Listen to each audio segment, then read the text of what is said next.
How to Listen to Music by Henry Edward Krehbiel. Chapter 7. At the Opera. Popular taste in respect of the opera is curiously unstable. It is surprising that the canons of judgment touching it have such feeble and fleeting authority in view of the popularity of the art form and the despotic hold which it has had on fashion for 2 centuries. No form of popular entertainment is acclaimed so enthusiastically as a new opera by an admired composer, none forgotten so quickly. For the spoken drama we go back to Shakespeare in the vernacular, and on occasions we revive the masterpieces of the Attic poets, who flourished more than 2 millenniums ago.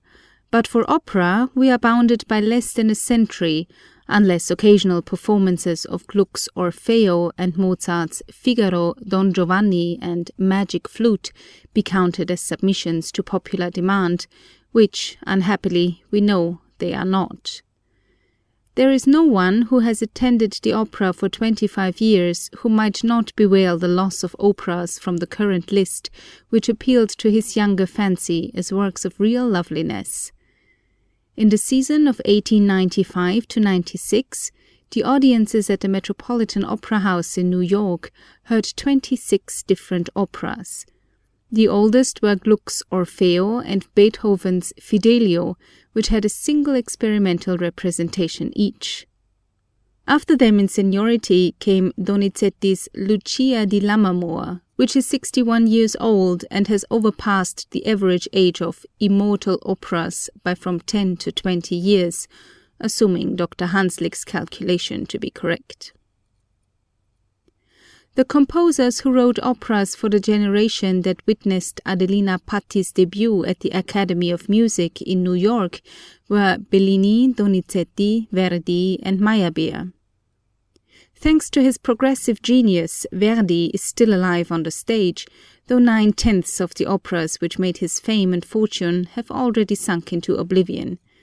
Meyerbeer, too, is still a more or less potent factor with his Huguenots, which, like Lucia, has endured from 10 to 20 years longer than the average immortal.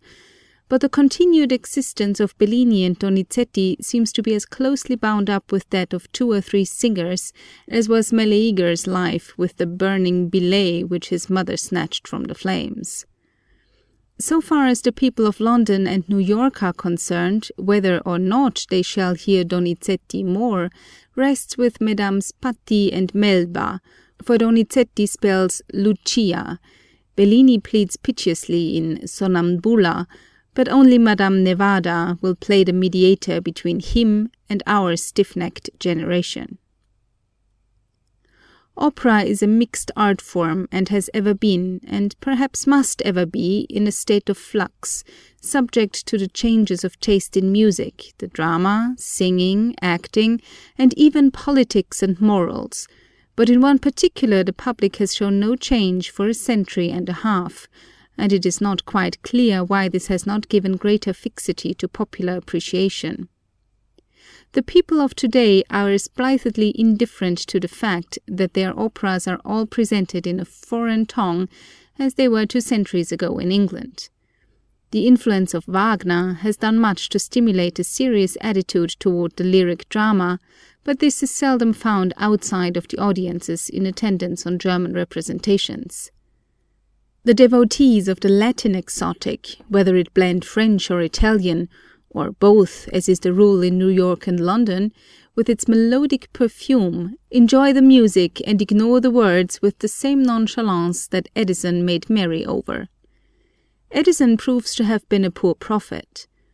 The great-grandchildren of his contemporaries are not at all curious to know why their forefathers used to sit together like an audience of foreigners in their own country, and to hear whole plays acted before them in a tongue which they did not understand. What their great-grandparents did was also done by their grandparents and their parents, and may be done by their children, grandchildren, and great-grandchildren after them, unless Englishmen and Americans shall take to heart the lessons which Wagner essayed to teach his own people. For the present, though we have abolished many absurdities which grew out of a conception of opera that was based upon the simple, sensuous delight which singing gave, the charm of music is still supreme, and we can sit out an opera without giving a thought to the words uttered by the singers. The popular attitude is fairly represented by that of Boileau, when he went to hear Attis and requested the box-keeper to put him in a place where he could hear Lally's music, which he loved, but not Quinault's words, which he despised. It is interesting to note that in this respect the condition of affairs in London in the early part of the 18th century, which seemed so monstrously diverting to Addison, was like that in Hamburg in the latter part of the 17th, and in New York at the end of the 19th. There were 3 years in London when Italian and English were mixed in the operatic representations.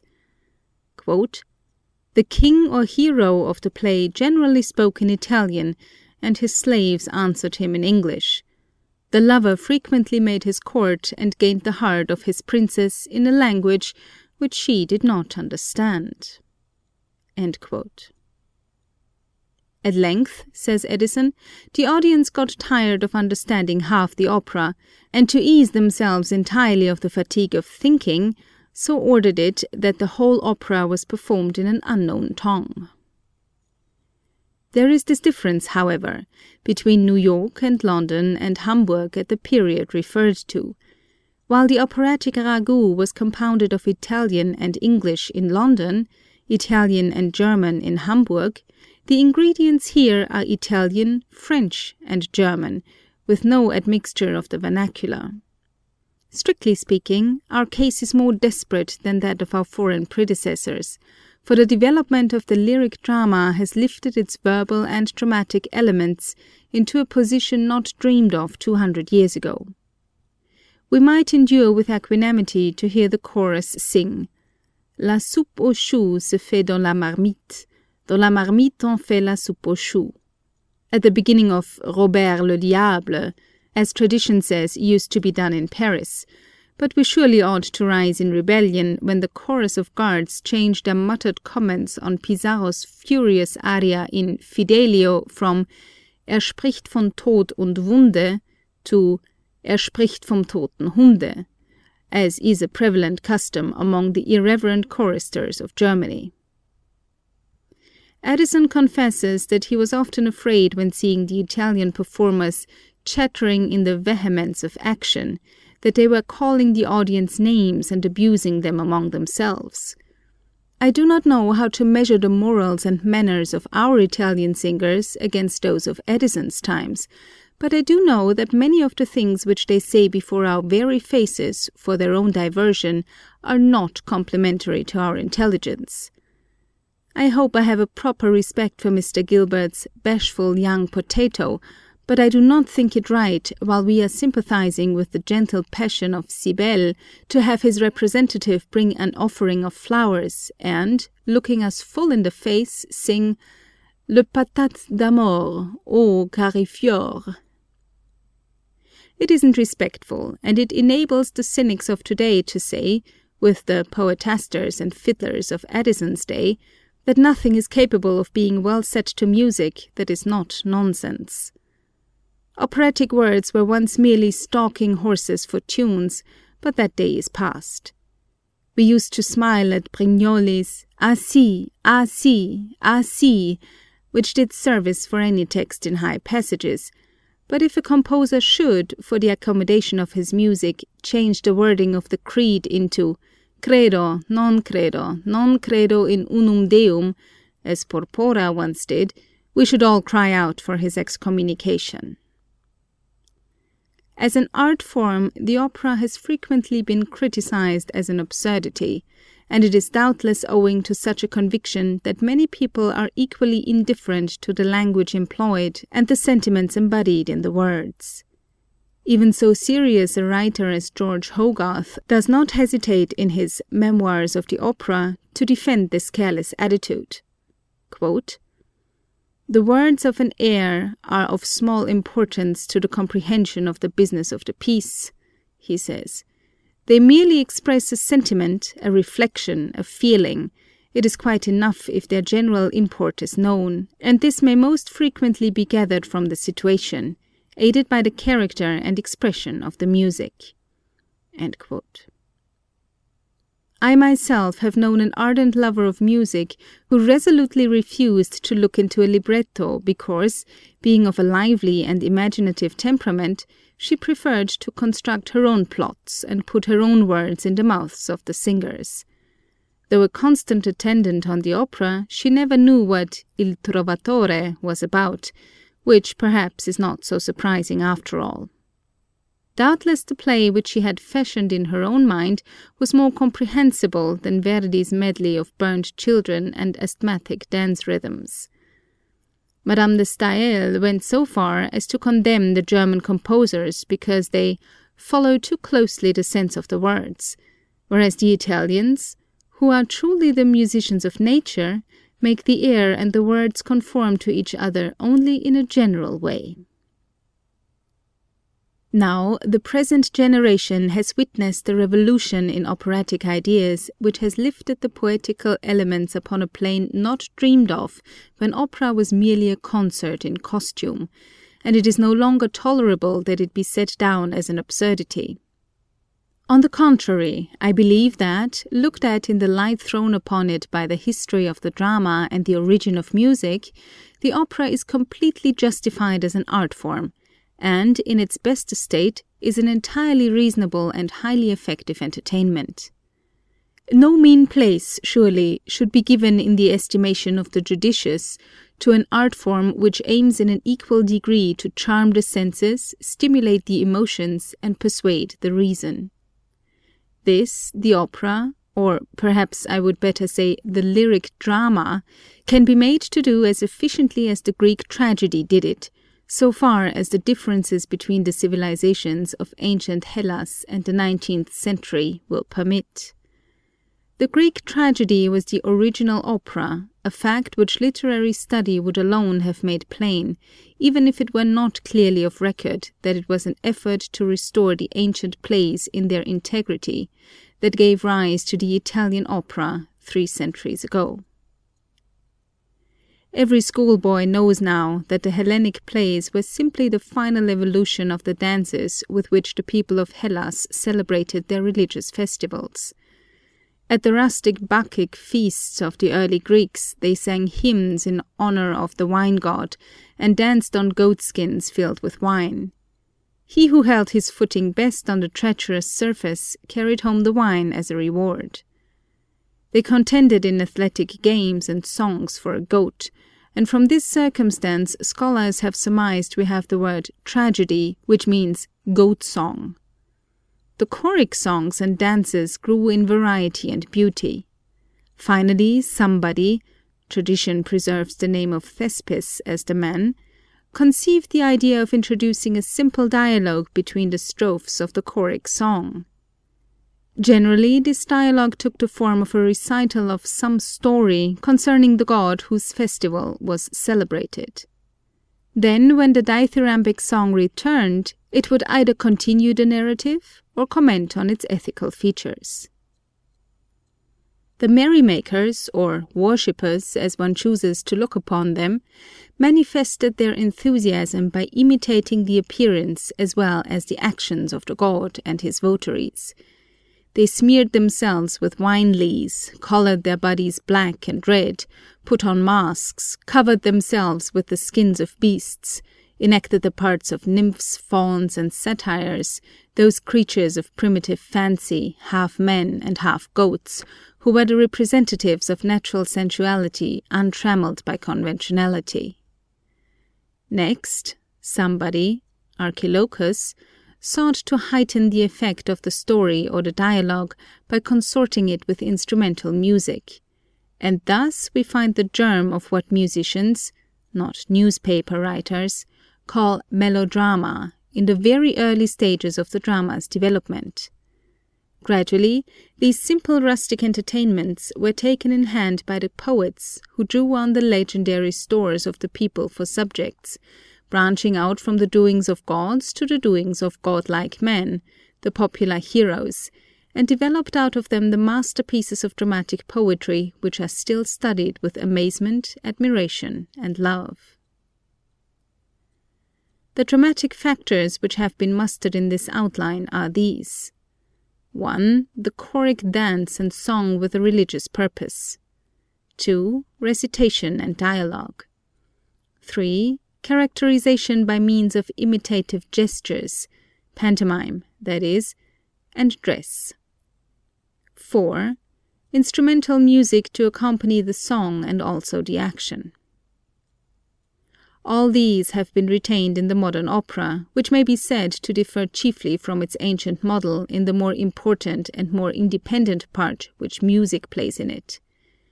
It will later appear in our study that the importance and independence achieved by one of the elements consorted in a work by nature composite led the way to a revolution having for its object a restoration of something like the ancient drama.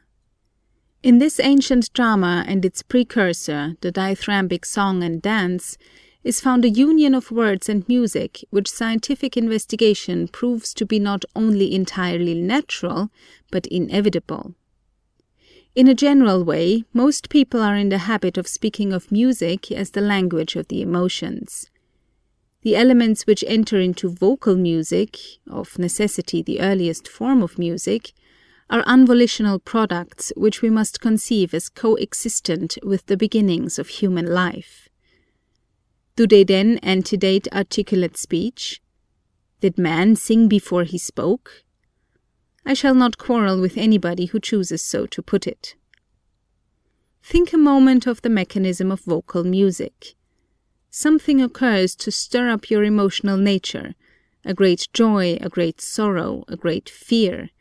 Instantly, involuntarily, in spite of your efforts to prevent it, maybe, muscular actions set in which proclaim the emotion which fills you. The muscles and organs of the chest, throat, and mouth contract or relax in obedience to the emotion. You utter a cry, and according to the state of feeling which you are in, that cry has pitch, quality, timbre, the singing teachers call it, and dynamic intensity. You attempt to speak, and no matter what the words you utter, the emotional drama playing on the state of your heart is divulged. The man of science observes the phenomenon and formulates its laws, saying, for instance, as Herbert Spencer has said, all feelings are muscular stimuli, and variations of voice are the physiological results of variations of feeling. It was the recognition of this extraordinary intimacy between the voice and the emotions which brought music all the world over into the service of religion, and provided the phenomenon, which we may still observe if we but mind it to do so, that mere tones have sometimes the sanctity of words, and must as little be changed as ancient hymns and prayers. The end of the 16th century saw a coterie of scholars, art lovers, and amateur musicians in Florence, who desired to re-establish the relationship which they knew had once existed between music and the drama. The revival of learning had made the classic tragedy dear to their hearts. They knew that in the olden time tragedy, of which the words only have come down to us, had been musical throughout. In their efforts to bring about an intimacy between dramatic poetry and music, they found that nothing could be done with the polite music of their time. It was the period of highest development in ecclesiastical music and the climax of artificiality. The professional musicians to whom they turned scorned their theories and would not help them, so they fell back on their own resources. They cut the Gordian knot and invented a new style of music, which they fancied was like that used by the ancients in their stage plays. They abolished polyphony, or contrapuntal music, in everything except their choruses, and created a sort of musical declamation, using variations of pitch and harmonies built up on a simple base to give emotional life to their words. In choosing their tones, they were guided by observations of the vocal inflections produced in speech under stress of feeling, showing thus a recognition of the law which Herbert Spencer formulated 250 years later. The music which these men produced and admired sounds to us monotonous in the extreme, for what little melody there is in it is in the choruses, which they failed to emancipate from the ecclesiastical art, and which for that reason were as stiff and inelastic as the music which in their controversies with the musicians they condemned with vigour. Yet within their invention there lay an entirely new world of music. Out of it came the solo style, a song with instrumental accompaniment of a kind unknown to the church composers. Out of it, too, came harmony as an independent factor in music instead of an accident of the simultaneous flow of melodies. And out of it came declamation, which drew its life from the text. The recitatives which they wrote had the fluency of spoken words and were not retarded by melodic forms. The new style did not accomplish what its creators hoped for, but it gave birth to Italian opera and emancipated music in a large measure from the formalism that dominated it so long as it belonged exclusively to the composers for the church. Detailed study of the progress of opera from the first efforts of the Florentines to Wagner's dramas would carry us too far afield to serve the purposes of this book. My aim is to fix the attitude proper, or at least useful, to the opera audience of today. The excursion into history which I have made has but the purpose to give the art form a reputable standing in court, and to explain the motives which prompted the revolution accomplished by Wagner. As to the elements which compose an opera, only those need particular attention which are illustrated in the current repertory.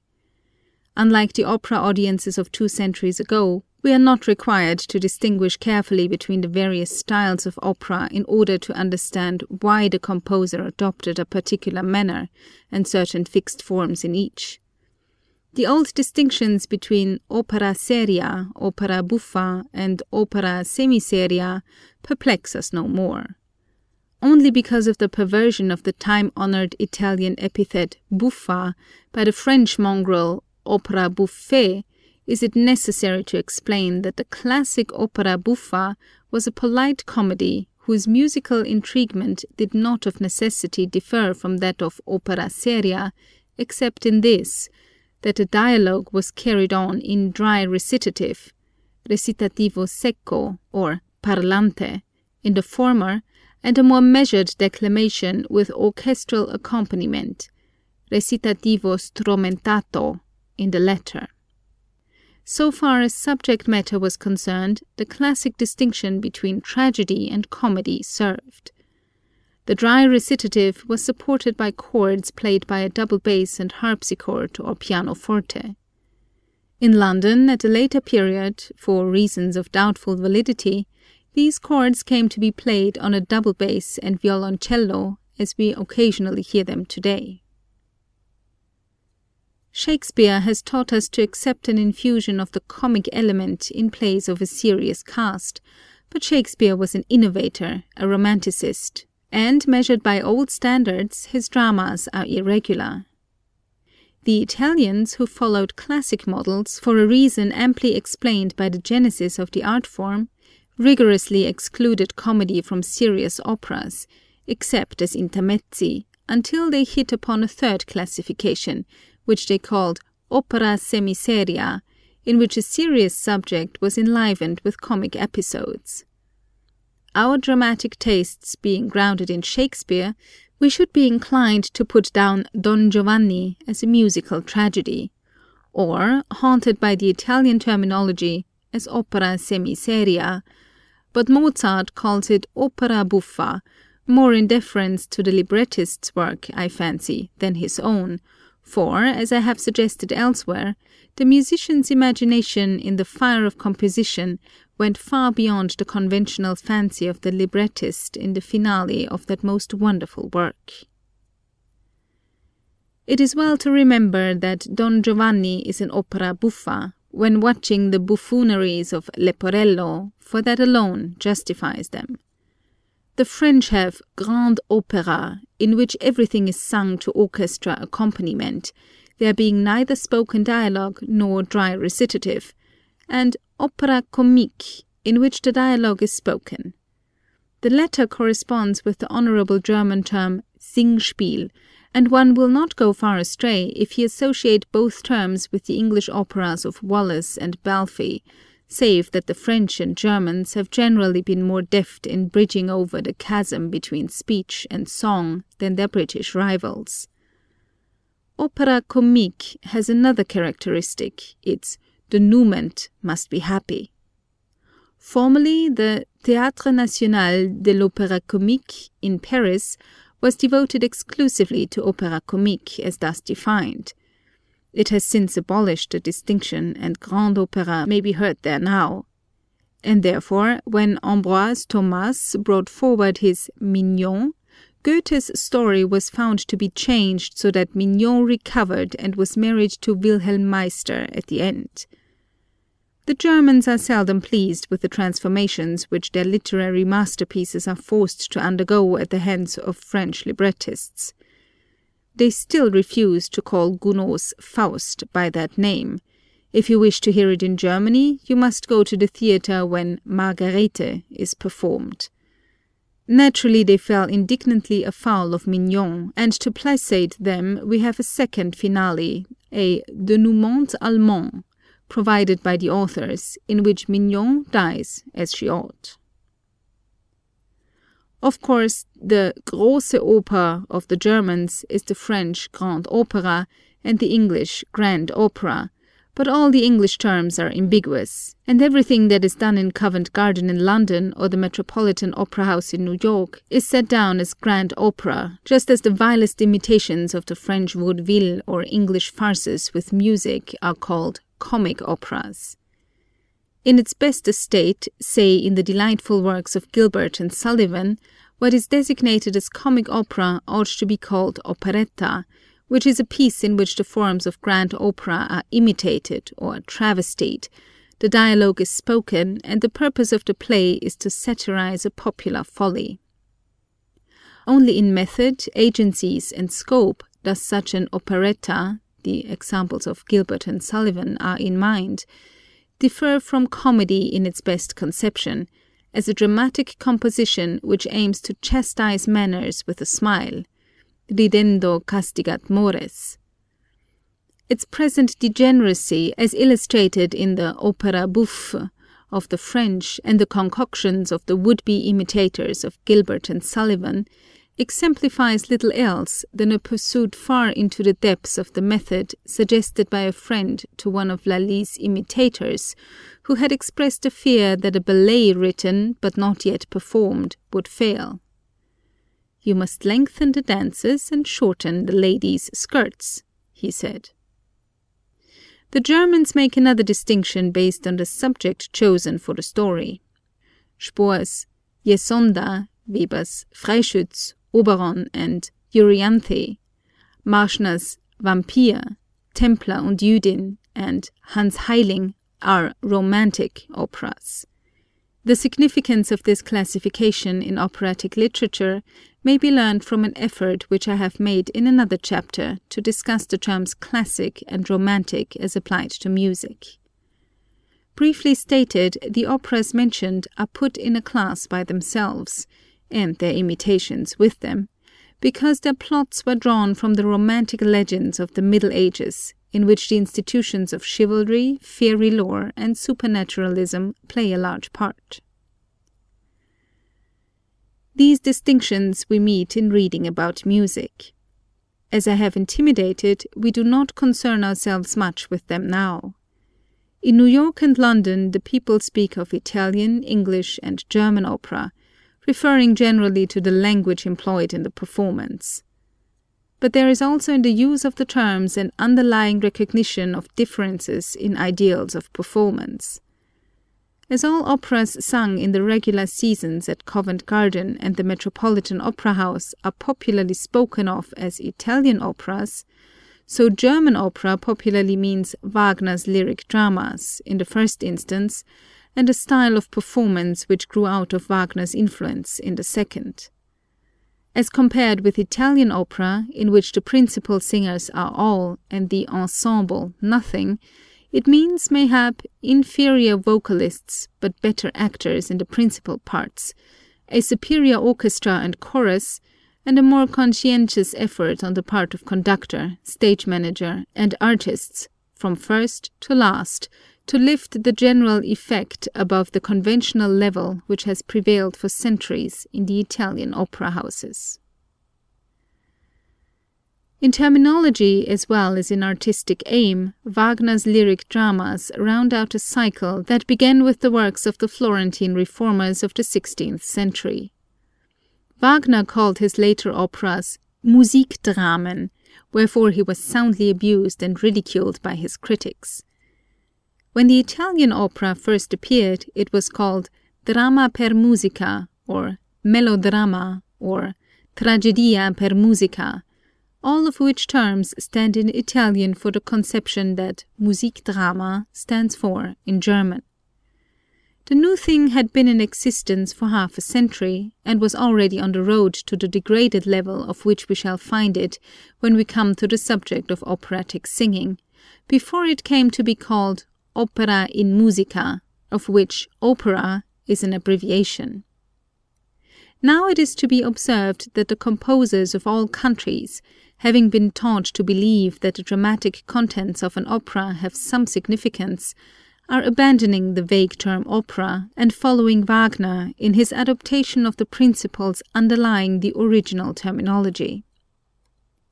Verdi called his Aida an opera in quattro atti, but his Otello he designated a lyric drama, drama lirico, his Falstaff a lyric comedy, commedia lirica, and his example is followed by the younger Italian composers, such as Mascagni, Leoncavallo, and Puccini. In the majority of the operas of the current list, the vocal element illustrates an amalgamation of the archaic recitative and aria. The dry form of recitative is met with now only in a few of the operas which date back to the last century or the early years of the present. Le Nozze di Figaro, Don Giovanni, and Il Barbiere di Siviglia are the most familiar works in which it is employed, and in the second of these it is used only by the bearers of the comedy element. The dissolute Don chatters glibly in it with Zerlina, but when Donna Anna and Don Ottavio converse, it is in the recitativo stromentato. In both forms, recitative is the vehicle for promoting the action of the play, preparing its incidents, and paving the way for the situations and emotional states which are exploited, promulgated, and dwelt upon in the set music pieces. Its purpose is to maintain the play in an artificial atmosphere, so that the transition from dialogue to song may not be so abrupt as to disturb the mood of the listener. Of all the factors in an opera, the dry recitative is the most monotonous. It is not music, but speech about to break into music. Unless one is familiar with Italian and desirous of following the conversation, which we have been often told is not necessary to the enjoyment of an opera, its everlasting use of stereotyped falls and intervallic turns, coupled with the strumming of arpeggioed cadences on the pianoforte, or worse, double bass and violoncello, makes it insufferably wearisome to the listener. Its expression is feeling, only for the moment. It lacks the sustained tones and structural symmetry essential to melody, and therefore it cannot sustain a mood. It makes efficient use of only one of the fundamental factors of vocal music, variety of pitch, and that in a rudimentary way. It is specifically a product of the Italian language, and best adapted to comedy in that language. Spoken with the vivacity native to it in the drama, dry recitative is an impossibility in English. It is only in the more measured and sober gait proper to oratorio that we can listen to it in the vernacular without thought of incongruity. Yet it may be made most admirably to preserve the characteristics of conversation, and even illustrate Spencer's theory of the origin of music. Witness the following brief example from Don Giovanni, in which the vivacity of the master is admirably contrasted with the lumpishness of his servant. Leporello, where are you? I'm here, and more's the pity. And you, sir? Here too. Who's been killed, you or the old one? What a question, you booby! The old one. Bravo!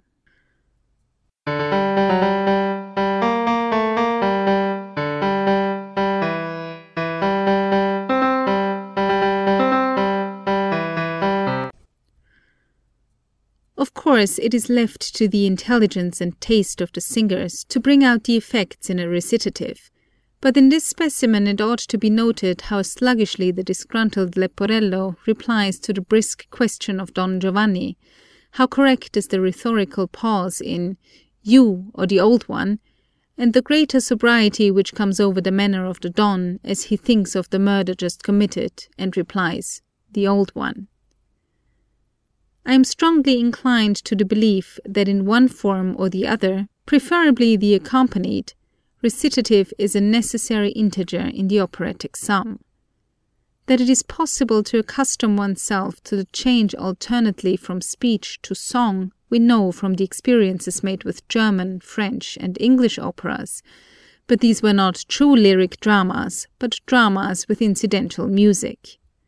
To be a real lyric drama, an opera ought to be musical throughout, the voice being maintained from beginning to end on an exalted plane. The tendency to drop into the speaking voice for the sake of dramatic effect shown by some tragic singers does not seem to me commendable. Wagner relates with enthusiasm how Madame Schröder de Vriant in Fidelio was wont to give supreme emphasis to the phrase immediately preceding the trumpet signal in the dungeon scene, "Another step and you are dead," by speaking the last word with an awful accent of despair. He then comments, quote, "The indescribable effect of this manifested itself to all like an agonizing plunge from one sphere into another, and its sublimity consisted in this, that with lightning quickness a glimpse was given to us of the nature of both spheres, of which one was the ideal, the other the real." End quote. I have heard a similar effect produced by Herr Niemann and Madame Lehmann, but could not convince myself that it was not an extremely venturesome experiment. Madame Schröder de Vriant saw the beginning of the modern methods of dramatic expression, and it is easy to believe that a sudden change like that so well defined by Wagner, made with her sweeping voice and accompanied by her plastic and powerful acting, was really thrilling. But I fancy, nevertheless, that only Beethoven and the intensity of feeling which pervades the scene saved the audience from a disturbing sense of the incongruity of the performance. The development which has taken place in the recitative has not only assisted in elevating opera to the dignity of a lyric drama by saving us from alternate contemplation of the two spheres of ideality and reality, but has also made the factor itself an eloquent vehicle of dramatic expression. Save that it had to forego the help of the instruments beyond a mere harmonic support, the stilo rappresentativo, or musica parlante, as the Florentines called their musical dialogue, approached the sustained recitative which we hear in the oratorio and grand opera more closely than it did the recitativo secco. Ever and anon, already in the earliest works, the Eurydice of Rinuccini as composed by both Peri and Caccini, there are passages which sound like rudimentary melodies, but are charged with vital dramatic expression. Note the following phrase from Orpheus' monologue on being left in the infernal regions by Venus, from Peri's opera, performed in 1600, in honor of the marriage of Maria de' Medici to Henry IV of France. E voi, de per pietà del mio martire, che nel misero cordi mora eterno, lacrimate al mio pianto, ombre d'inferno.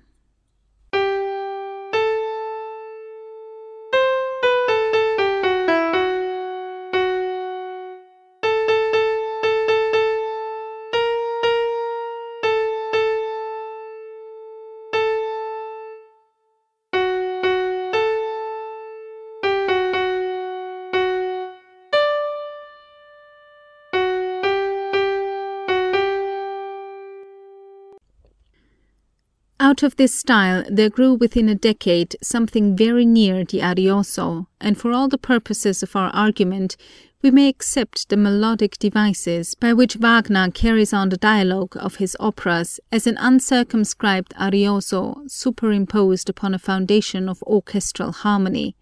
For example, Lohengrin's address to the Swan, Elsa's account of her dream. The greater melodiousness of the Recitativo strumentato and the aid of the orchestra when it began to assert itself as a factor of independent value soon enabled this form of musical conversation to become a reflector of the changing moods and passions of the play, and thus the value of the aria, whether considered as a solo or in its composite form as a duet, trio, quartet, or ensemble, was lessened. The growth of the accompanied recitative naturally brought with it emancipation from the tyranny of the classical aria. Wagner's reform had nothing to do with that emancipation, which had been accomplished before him, but went, as we shall see presently, to a liberation of the composers from all the formal dams which had clogged the united flow of action and music. We should, however, even while admiring the achievements of modern composers in blending these elements, and I know of no more striking illustration than the scene of the fat knight's discomfiture in Ford's house in Verdi's Falstaff, bear in mind that while we may dream of perfect union between words and music, it is not always possible that action and music shall go hand in hand. Let me repeat what once I wrote in a review of Cornelius's opera, Der Barbier von Bagdad. Quote, "After all, of the constituents of an opera, action, at least that form of it usually called incident, is most easily spared. Progress in feeling, development of the emotional element, is indeed essential to variety of musical utterance, but nevertheless all great operas have demonstrated that music is more potent and eloquent when proclaiming an emotional state than while seeking to depict progress towards such a state. Even in the dramas of Wagner, the culminating musical moments are predominantly lyrical, as witness the love duet in Tristan, the close-off, Das Rheingold, Siegmund's song, the love duet and Wotan's farewell in Die Walküre, the forest scene and final duet in Siegfried, and the death of Siegfried in Die Götterdämmerung. It is in the nature of music that this should be so. For the drama which plays on the stage of the heart, music is a more truthful language than speech, but it can stimulate movement and prepare the mind for an incident better than it can accompany movement and incident. Yet music that has a high degree of emotional expressiveness, by diverting attention from externals to the play of passion within the breasts of the persons, can sometimes make us forget the paucity of incident in a play. Tristan und Isolde is a case in point. Practically, its outward action is summed up in each of its 3 acts by the same words: preparation for a meeting of the ill-starred lovers, the meeting. What is outside of this is mere detail, yet the effect of the tragedy upon a listener is that of a play surcharged with pregnant occurrence. It is the subtle alchemy of music that transmutes the psychological action of the tragedy into dramatic incident." End quote. For those who hold such a view with me, it will be impossible to condemn pieces of set forms in the lyric drama.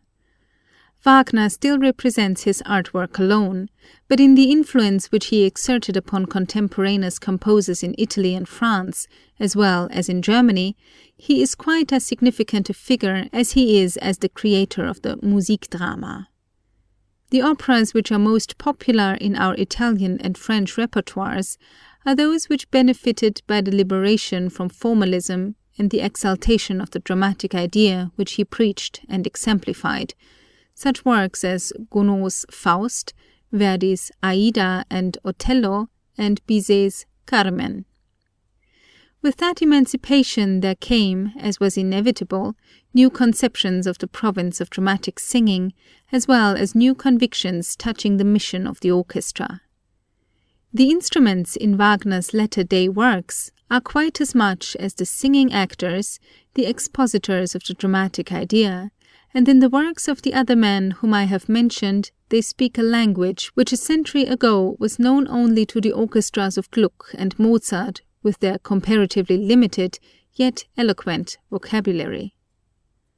Coupled with praise for the wonderful art of Mesdames Paty and Melba, and I am glad to have lived in their generation, though they do not represent my ideal in dramatic singing, we are accustomed to hear lamentations over the decay of singing.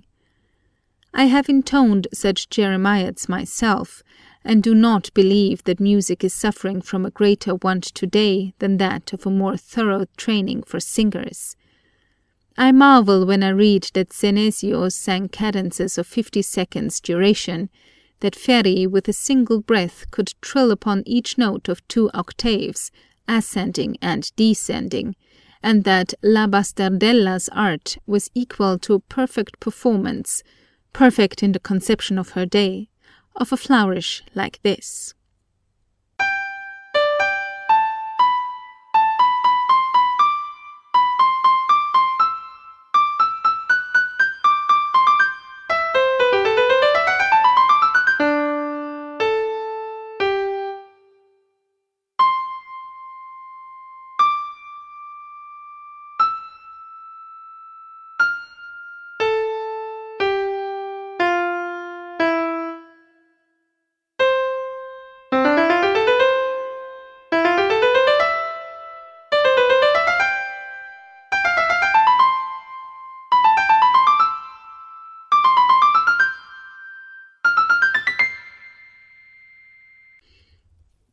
I marvel, I say, at the skill, the gifts, and the training which could accomplish such feats, but I would not have them back again if they were to be employed in the old service. When Senesino, Farinelli, Saraselli, Ferri, and their tribe dominated the stage, it strutted with sexless Agamemnons and Caesars. Telemachus, Darius, Nero, Cato, Alexander, Scipio, and Hannibal ran around on the boards as languishing lovers, clad in humiliating disguises, singing woeful arias to their mistresses' eyebrows, arias full of trills and scales and florid ornaments, but void of feeling as a problem in Euclid. Thanks very largely to German influences, the opera is returning to its original purposes. Music is again become a means of dramatic expression, and the singers who appeal to us most powerfully are those who are best able to make song subserve that purpose, and who to that end give to dramatic truthfulness, to effective elocution, and to action the attention which mere voice and beautiful utterance received in the period which is called the Golden Age of singing, but which was the leaden age of the lyric drama. For 70 years the people of New York, scarcely less favored than those of London, have heard nearly all the great singers of Europe. Let me talk about some of them, for I am trying to establish some ground on which my readers may stand when they try to form an estimate of the singing which they are privileged to hear in the opera houses of today. Madame Malibran was a member of the first Italian company that ever sang here. Madame Cinti da Moreau came in 1844, Bossio in 1849, Jenny Lind in 1850, Sontag in 1853, Grisi in 1854, Lagrange in 1855, Frezzolini in 1857, Piccolomini in 1858, Nilsson in 1870, Lucca in 1872, Titian in 1876, Giasta in 1878, and Sembrich in 1883. I omit the singers of the German opera as belonging to a different category. Adelina Patti was always with us until she made her European debut in 1861 and remained abroad 20 years. Of the men who were the artistic associates of these prime donne, mention may be made of Mario, Benedetti, Corsi, Salvi, Ronconi, Forms, Brignoli, Amadeo, Colletti, and Campanini, none of whom, excepting Mario, was of first-class importance compared with the women singers.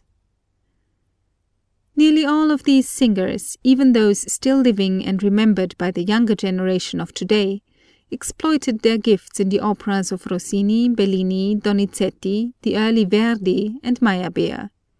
Grisi was acclaimed a great dramatic singer, and it is told of her that once in Norma she frightened the tenor who sang the part of Pollio by the fury of her acting.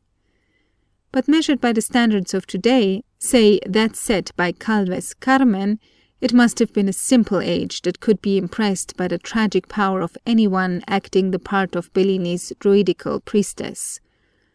The surmise is strengthened by the circumstance that Madame Grisi created a sensation in Il Trovatore by showing signs of agitation in the tower scene, walking about the stage during Manrico's "Ah, c'è la morte ognora," as if she would fain discover the part of the castle where her lover was imprisoned.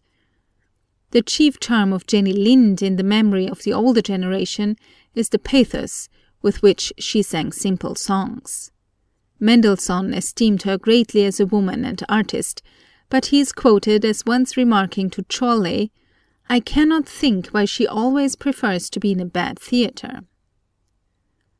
Moscheles, recording his impressions of her in Meyerbeer's Camp of Silesia, now L'Étoile du Nord, reached the climax of his praise in the words, "Her song with the two concertante flutes is perhaps the most incredible feat in the way of bravura singing that can possibly be heard." She was credited, too, with fine powers as an actress, and that she possessed them can easily be believed, for few of the singers whom I have mentioned had so early and intimate an association with the theatre as she. Her repugnance to it in later life she attributed to a prejudice inherited from her mother. A vastly different heritage is disclosed by Madame Lehmann's devotion to the drama, a devotion almost akin to religion. I have known her to go into the scene room of the Metropolitan Opera House in New York and search for mimic stumps and rocks with which to fit out a scene in Siegfried, in which she was not even to appear. That, like the superhuman work at rehearsals, was "for the good of the cause," as she expressed it. Most amiable are the memories that cluster around the name of Sontag, whose career came to a grievous close by her sudden death in Mexico in 1854. She was a German, and the early part of her artistic life was influenced by German ideals, but it is said that only in the music of Mozart and Weber, which aroused in her strong national emotion, did she sing dramatically. For the rest, she used her light voice, which had an extraordinary range, brilliancy, and flexibility, very much as Patti and Melba use their voices today, in mere unfeeling vocal display. Quote, "She had an extensive soprano voice," says Hogarth, "not remarkable for power, but clear, brilliant, and singularly flexible, a quality which seems to have led her, unlike most German singers in general, to cultivate the most florid style, and even to follow the bad example set by Catalani of seeking to convert her voice into an instrument, and to astonish the public by executing the violin variations on Rhodes' air and other things of that stamp." End quote. Madame Lagrange had a voice of wide compass, which enabled her to sing contralto roles as well as soprano, but I have never heard her dramatic powers praised. As for Piccolomini, read of her where you will, you shall find that she was charming. She was lovely to look upon, and her acting in soubrette parts was fascinating. Until Melba came, Patti was for 30 years peerless as a mere vocalist. She belongs, as did Piccolomini and Sontag, to the comic genre, so did Sembrich and Gerster, the latter of whom never knew it. I well remember how indignant she became on one occasion, in her first American season, at a criticism which I wrote of her Amina in La Sonnambula, a performance which remains among my loveliest and most fragrant recollections. I had made use of Catalani's remark concerning Sontag. Son genre est petit, mais elle est unique dans son genre, and applied it to her style. She almost flew into a passion. Mon genre est grand, said she, over and over again, while Dr. Gardini, her husband, tried to pacify her. "Come to see my Marguerite next season." Now, Gounod's Marguerite does not quite belong to the heroic roles, though we can all remember how Lucca thrilled us by her intensity of action as well as of song, and how Madame Nilsson sent the blood out of our cheeks, though she did stride through the opera like a combination of the Grande Dame and Ary Scheffer's spirituelle pictures. But such as it is, Madame Gerster achieved a success of interest only, and that because of her strivings for originality. Semprich and Gerster, when they were first heard in New York, had as much execution as Melba or Nilsson, but their voices had less emotional power than that of the latter, and less beauty than that of the former. Beauty of the kind that might be called classic, since it is in no way dependent on feeling. Patti, Lucca, Nilsson, and Gerster sang in the operas in which Melba and Eames sing today, and though the standard of judgment has been changed in the last 25 years by the growth of German ideals, I can find no growth of potency in the performances of the representative woman of Italian and French opera, except in the case of Madame Calvé. For the development of dramatic ideals, we must look to the singers of German affiliations or antecedents, Mesdames Materna, Lehmann, Sucher, and Nordica. As for the men of yesterday and today, no lover, I am sure, of the real lyric drama would give the declamatory warmth and gracefulness of pose and action which marked the performances of Monsieur Jean de Resque for 100 of the high notes of Mario, for one of which, we are told, he was wont to reserve his powers all evening, were they never so lovely. Neither does the fine, resonant, equable voice of Édouard de Resque or the finished cycle of Plançon leave us with curious longings touching the voices and manners of La Blanche and Forme. Other times, other manners, in music as in everything else. The great singers of today are those who appeal to the taste of today, and that taste differs, as the clothes which we wear differ, from the style in vogue in the days of our ancestors. A great deal of confusion has crept into the public mind concerning Wagner and his works by the failure to differentiate between his earlier and later creations. No injustice is done the composer by looking upon his Flying Dutchman, Tannhäuser, and Lohengrin as operas. We find the dramatic element lifted into noble prominence in Tannhäuser, and admirable freedom in the handling of the musical factors in Lohengrin, but they must, nevertheless, be listened to as one would listen to the operas of Weber, Marschner, or Meyerbeer. They are, in fact, much nearer to the conventional operatic type than to the works which came after them, and were called Musikdramen. Music drama is an awkward phrase, and I have taken the liberty of substituting lyric drama for it, and as such I shall designate Tristan und Isolde, Die Meistersinger, Der Ring des Nibelungen, and Parsifal. In these works, Wagner exemplified his reformatory ideas and accomplished a regeneration of the lyric drama, as we found it embodied in principle in the Greek tragedy and the Drama per musica of the Florentine scholars. Wagner's starting point is that in the opera, music had usurped a place which did not belong to it. It was designed to be a means and had become an end. In the drama, he found a combination of poetry, music, pantomime, and scenery, and he held that these factors ought to cooperate on a basis of mutual dependence, the inspiration of all being dramatic expression. Music, therefore, ought to be subordinate to the text in which the dramatic idea is expressed, and simply serve to raise it to a higher power by giving it greater emotional life. So, also, it ought to vivify pantomime and accompany the stage pictures. In order that it might do all this, it had to be relieved of the shackles of formalism. Only thus could it move with the same freedom as the other elements consorted with it in the drama. Therefore, the distinctions between recitative and aria were abolished, and an endless melody took the place of both. An exalted form of speech is borne along on a flood of orchestral music, which, quite as much as song, action, and scenery, concerns itself with the exposition of the drama. That it might do this, the agencies, spiritual as well as material, which are instrumental in the development of the play, are identified with certain melodic phrases, out of which the musical fabric is woven. These phrases are the much mooted, much misunderstood leading motives, typical phrases, I call them.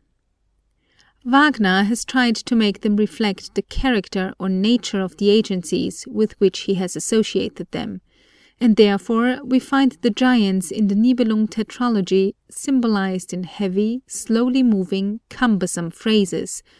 The dwarfs have two phrases, one suggesting their occupation as smiths, by its hammering rhythm, and the other their intellectual habits, by its suggestion of brooding contemplativeness.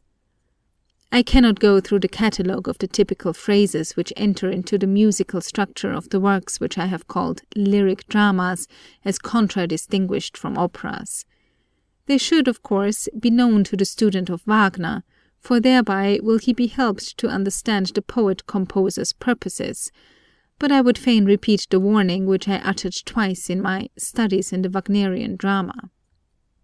Quote, "It cannot be too forcibly urged that if we confine our study of Wagner to the forms and names of the phrases out of which he constructs his musical fabric, we shall at the last have enriched our minds with a thematic catalogue, and nothing else.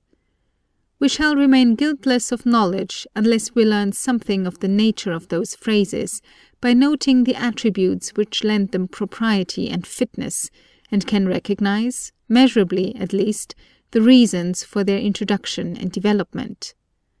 Those attributes give character and mood to the music constructed out of the phrases. If we were able to feel the mood, we need not care how the phrases which produce it have been labeled. If we do not feel the mood, we may memorize the whole thematic catalogue of Wolfsogen and have our labor for our pains. It would be better to know nothing about the phrases and content one's self with simple sensuous enjoyment than to spend one's time answering the baldest of all the riddles of Wagner's orchestra. What am I playing now? The ultimate question concerning the correctness or effectiveness of Wagner's system of composition must, of course, be answered along with the question, does the composition as a whole touch the emotions, quicken the fancy, fire the imagination? If it does these things, we may, to a great extent, if we wish, get along without the intellectual processes of reflection and comparison, which are conditioned upon a recognition of the themes and their uses.